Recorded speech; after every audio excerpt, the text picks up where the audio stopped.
About new parents.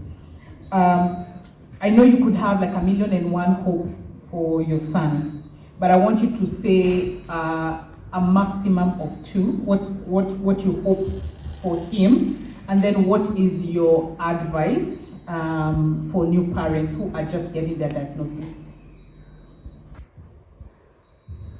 Right now he's 13 and we are still nonverbal. He got like, I would say 10, 20 words that are not clear. And I feel like not having early intervention for him when he was young has brought us that delay. So I'm still hopeful that we will have words. And I also believe that communication is not just verbally. So I know how he communicates and I understand him, and I'm a bit contented, but I'm still hoping that by the time we are getting to maybe 10 years to come, maybe we would have gained speech. Something else I'm hoping is he gains 100% independency. Right now I would say we are at 80%, and I'm grateful for that. The other thing was, advice for new parents, I would say try and do intervention early. Do as much as you can. You're the best doctor to your child. Do researches, work with your child one-on-one. I'm a teacher, yes, but I also tell parents, even if you're not a teacher, there's a way you understand your child best. Just make a program for your child. If you can afford therapy, go for therapies, and you're going to see changes as they grow up.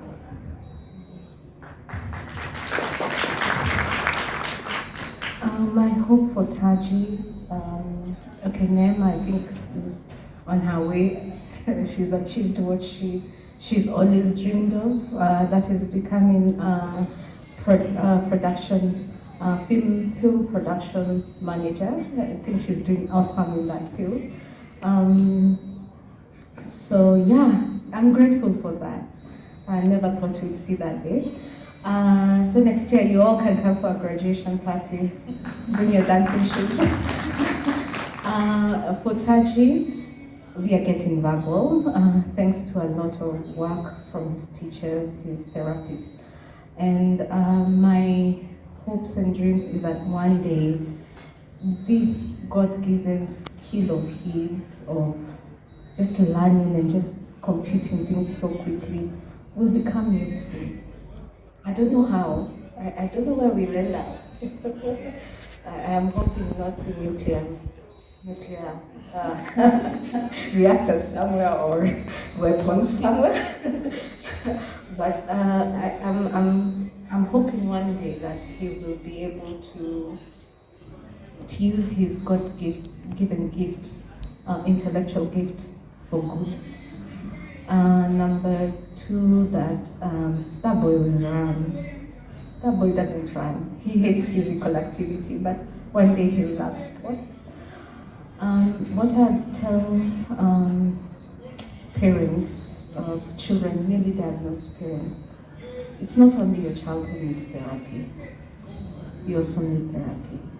Because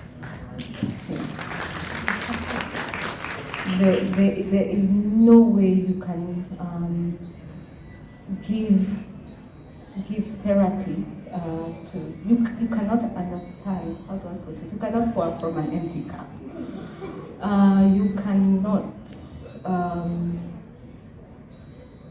be the parent your child needs without the healing you need fast. Okay, please go in tandem, because you need to do early intervention, but you also need therapy. So please go in tandem, so that you can heal, so that you can go that process of grief and acceptance. Because the whole process of you having a child, nobody dreamed about birthing a child with a disability. So the whole process of grieving the child you thought you'd have, and now accepting the child you have, you need to go through it. So I'd advise them to also go for their own therapy. For my daughter, She wants to be an interior designer or a makeup artist or a model.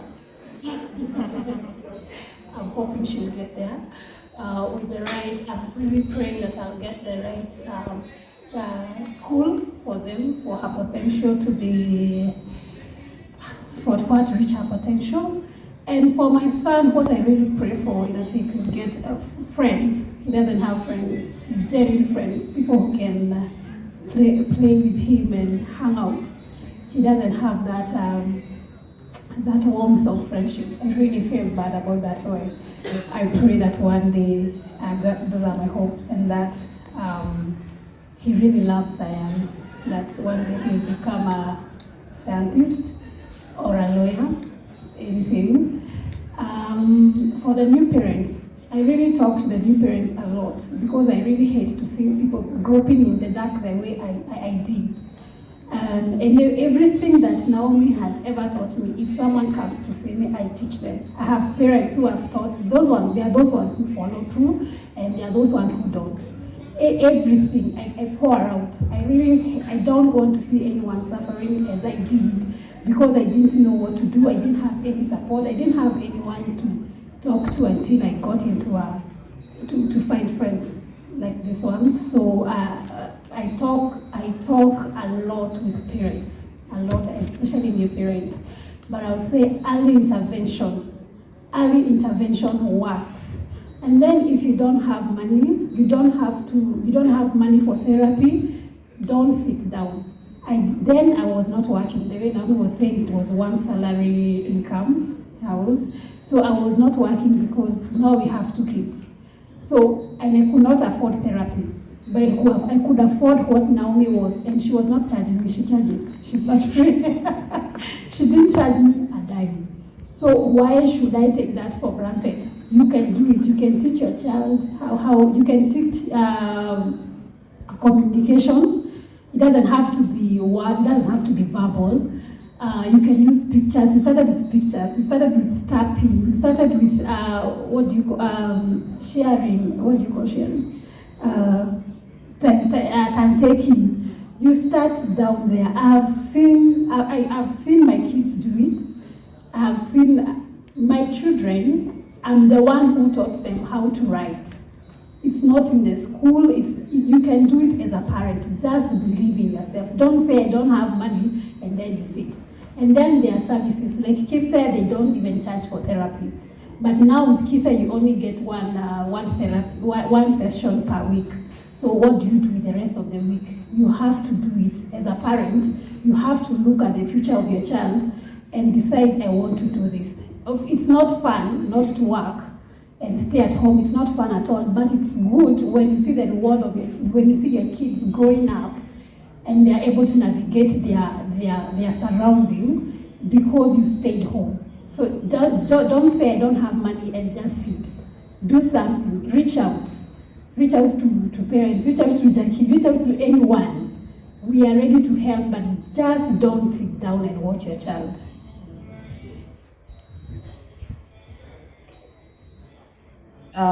My hopes for chemo are simple: seizures to end. Just that. Because those things are giving us a headache. I can't sleep at night because I'm listening whether he's going to get a seizure. He's on medication, they're working, but the triggers are if KPLC decides to annul a steamer because it's raining, it might trigger a seizure. For the non-Kenyans, what is KPLC? Oh, KPLC is Kenya Power and Lighting. Okay, they give us electricity. So if Wi-Fi goes down, it might trigger a seizure. If he's upset, it might trigger a seizure. So as much as we're medicating, the triggers are too much: lack of sleep, seizures. So for me, it's the hope that that goes away. Anything else that comes, we can deal with it. My advice to parents, new parents, I feel we shape for new parents. Oh, you're going to face things. But anyway, my advice to new parents is join a support group. You can't do it alone, especially for parents who are older, the veterans. Like, she's my go-to person. And what she's going to answer me, I'd be left laughing, yet I was calling stressed about something because my son is a teenager. And because me and my sister, we were born a family of sisters, I don't know how to deal with a teenager. I don't know how to deal with, I'm not going to go into details, but yeah, it's a hardship. So join support group, and in the support group is when you're going to find what people are doing out there, which therapists are fake, which therapists are good, which group is selling miracle cure, which group is not selling this, and that's when you're going to ask questions that you can't ask anywhere else, and you'll avoid being conned by people. And you'll avoid doing things that are going to harm your child. I remember there's a time I almost did a thing of importing chlorine. It was a miracle thing in the US, and that is like 13 years ago. I wanted a cure and all that. But without the support group, now it was in Facebook, then there was no WhatsApp. I think I would have done that, and then it would have been another different story. The next thing I want to mention is, as parents, remember you have other kids. My firstborn is 18 and Kemo is 16. I can't remember my firstborn's toddler that age because I was always running after Kemo, and Kemo could take all the space. So my thirdborn, 9 years old now, I'm seeing things I never used to see in my firstborn, because I missed all those milestones because I was running after chemo. So be deliberate as a parent to create time with a non-autistic or neurotypical, that's the word. Yeah, be deliberate, creating dates, making a way that you don't have to drag all the kids together. Also accept that the siblings are affected by this diagnosis. Accept that they have feelings too. The same way I feel that I have lost a son because he will never drive, he'll never do what, is the same way they feel like they've lost a brother. So Zuri and Kemo could have been tight like this, but now they can't communicate brother and sister stories and all that, talk about high school. So Zuri misses having this sibling. They would have been discussing things.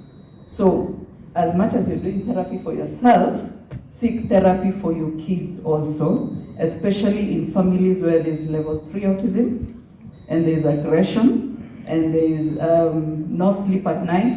At some point, my daughter asked me to go to a boarding school because Kim was too aggressive, couldn't sleep at night. I was just shouting, go back to sleep. He's laughing, he's screaming. So this child goes to school sleepy. And she wished she would be in boarding school, not to be able to face all these things. So accept your child's feelings about the diagnosis of their siblings. Seek them therapy if they need therapy. Explain to them about autism and other disabilities, and don't force them to accept the child. The same way you're given the diagnosis and you cried for I don't know how long, why do we expect different from our kids' siblings? And the last one is, this is to hospitals and to the government. I wish there was therapy. You see the way you go for HIV test and you're done. Counseling, yeah, that's the word I'm looking for. I work with kids, I don't talk to adults, so what's so I wish there was, after you've done counseling, after you've done the assessment and your child is diagnosed, the government or the old schools or something call you back and tell you, can we talk about this? Same way there was, you remember the time there was COVID, once you're diagnosed with COVID, I remember I did my COVID test, I was positive. After 2 days, somebody from the government called me and talked to me through this whole thing. If that is possible for Homa, I'm calling it Homa now, for a cold, it can be possible for parents to be called back after a diagnosis and talked to and given therapy, because most of them, they can't cope. It's usually denial, and that's why some of them go for assessment 10 times. You've gone to Susan Omithi, you're going to Alia, you've gone to Florence, and you've been told the same thing, and you're like, no, let me ask somebody else. So if the counseling is done, acceptance will be faster than the parents just groping around. I think that's it. Haven't they been a wonderful panel? I know as parents we could, again, I repeat, sit here and tell you very many things, but we wanted as we begin this conference for you to hear from caregivers, from parents, just so that as you discuss your papers, we are hoping that your papers have solutions for us as families. We have a panel towards the end of the conference that is for persons with autism, so the autistic people will tell us because our experience is our experience of our children's diagnosis. We, apart from I think Linda who's got ADHD, the rest